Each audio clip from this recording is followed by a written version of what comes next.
Au quatrième jour de course, le vent est de retour sur la flotte de la 9e Transat à G2R alors que les concurrents longent les côtes du Portugal. Financo est toujours solidement accroché à sa place de leader. Les Figaro glissent sous spi vers le sud. Troisième et dernier classement, Gwen Rioux et Bertrand de Broc prennent du plaisir avec l'arrivée du soleil.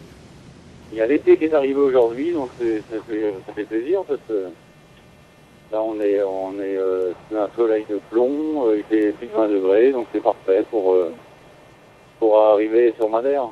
On a récupéré du vent ce matin, donc c'est agréable, il y a 12 nœuds sous spi, on fait route pratiquement sur Madère, donc voilà, ça commence à s'éclaircir un peu tout ça. Dans l'ouest, l'équipage de Gédimad retrouve des couleurs avec le dernier classement. Leur option radicale porte ses fruits, ils sont pointés à la seconde place.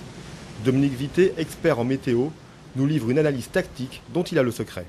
Soit on garantissait les chances d'avoir du vent en passant très à l'est et en rallongeant sa route, soit on prenait le risque de couper un petit peu le fromage comme on a fait nous, en disons, il y a un risque calculé quand même, le risque de tomber dans du calme, mais par contre si on sort, on se retrouve avec un angle beaucoup plus favorable pour aller sur Madère. C'est ça le jeu en fait. À l'opposé de la flotte, le duo de Suzuki Automobile rase les côtes du Portugal. Corentin Douguet et Thierry Chabani touchent enfin les dividendes de leur option Est. C'est un petit peu ce qu'on est allé chercher depuis 2 jours là. On avait en fait depuis le Cap Finitaire en fait, c'était de descendre vraiment le long de la côte pour aller chercher le nouveau flux nord-est qu'on a actuellement, le plus proche de la côte quoi, et le plus au sud quoi.